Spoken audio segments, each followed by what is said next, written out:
The Washington Huskies are bringing in their recruits for the upcoming 2024 season, and there are a lot of players that are four-star caliber in this group, including a handful of transfers as well. They went 13-0 this year, Pac-12 champs, ready to play in the playoff. Not that bad.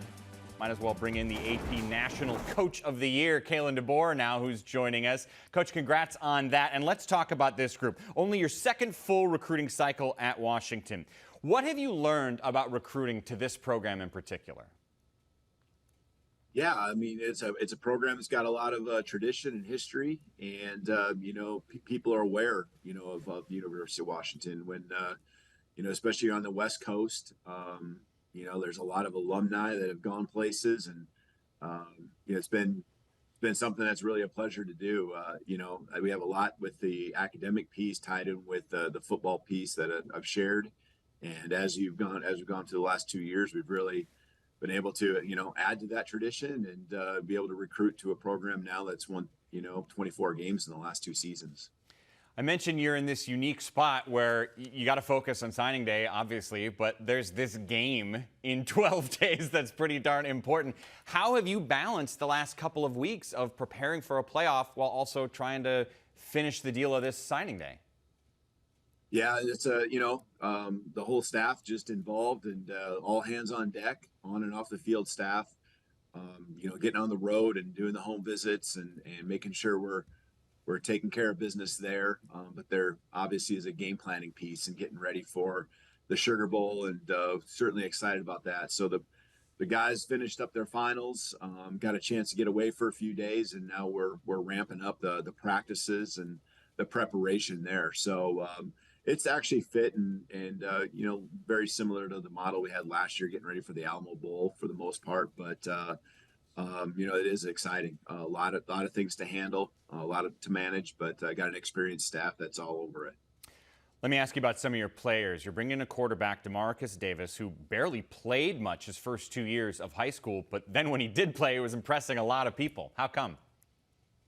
Yeah, he goes by Marmar. So Marmar, it's a lot easier to say, right? He's a guy that, was attracted to us, certainly because of just what the quarterback does in our offense and leading the team and statistically. And I thought the style just fit really well with who he is. He's got these, he's a long kid. He got great measurables. And then, of course, the talent with his arm, with the ability to even run and extend plays, move the chains with his feet, just really attracted to him, once we saw him, at camps and having a chance to work with him. So just fired up about what he does. He's really competitive, high character guy, and you got to have that in that leadership role. So throws the ball, I think, combination of touch down the field and also, really can stand in there tall and rip it with all the different throws that we asked our quarterback to do in the offense. We felt he could do that. What drew you to edge rusher Noah Carter? Yeah, this guy's a special athlete. We got him coming in as an edge, but you're going to see him explosive there, of course, but you're going to see him catching touchdown passes as a receiver. You're going to see him returning punts for touchdowns as a punt returner.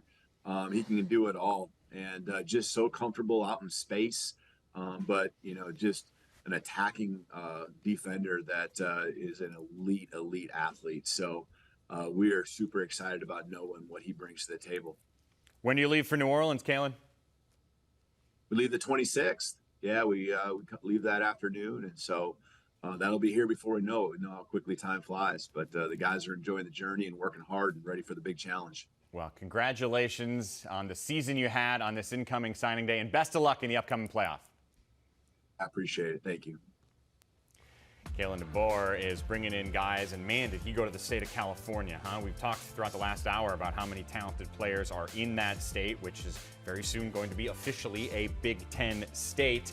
And let's talk about some of the guys that Washington is bringing in. Howard, there are other defensive players that caught your mind. Well, you can start to think about some of their transfers that they had go in. DJ is one of the guys that was at Arizona State. I think is an outstanding player.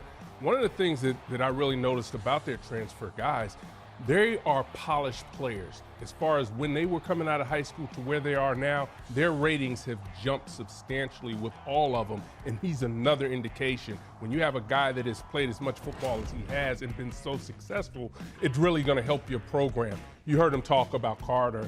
That he's unbelievable, right? You talk about first step, we talked about edge rushes, we talked about him being able to use his hands to be able to get through defenders. He just has something that's pretty special about him. His ability to react to the ball, he's really quick. You heard him talking about returning punts. That's unbelievable. But you need somebody to throw it to. And if you're a wide receiver and you want to catch the ball and make some things happen, you go to Washington right now, and Williams is getting a good one. Williams is going to be a good one for them. His ability to, again, track the ball deep, willing to catch the ball in traffic, and being able to finish. And I think when you're 6'4" and almost 200 pounds, you're going to create some matchup problems. Decker DeGraff, also from the state of California, which we talked about. It had interest out this way, though. Michigan State came after him hard. Miami came after him. He goes to UW, where I think he's going to be an all-around tight end for them. You see here where he's played with his hand down on the line of scrimmage. He can stand up in the slot.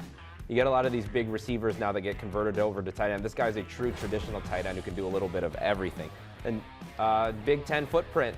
Dominic Kirks from the Cleveland area, a really good pickup. They held off Michigan State and USC for him late.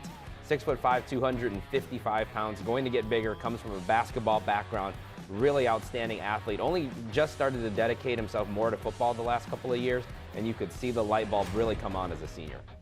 How about Packy Finau? He's a big fella, 6'5", but he's a little bit lighter and leaner, only 265 pounds. I like that because once he gets to college, he's going to put on the right weight. I also think it helps him move. He's got great feet for a longer guy, and he explodes out of his stance. He's violent in the run game. I don't want my O-lineman drinking wine and eating cheese. I want my O-lineman to eat a tomahawk steak with his hands. That's Packy Finau. Okay, well, who's the succession plan after Penix? Well, it's Will Rogers, one of the more decorated quarterbacks in SEC history. Second in career passing yards, fourth in career passing touchdowns. You know, in real estate, they say location, location, location. That is the same for quarterbacks. Fit in system. Look at Michael Penix. He had a career 93 to 32 touchdown to interception ratio. That's Penix. Rogers, 98 to 28. Very similar.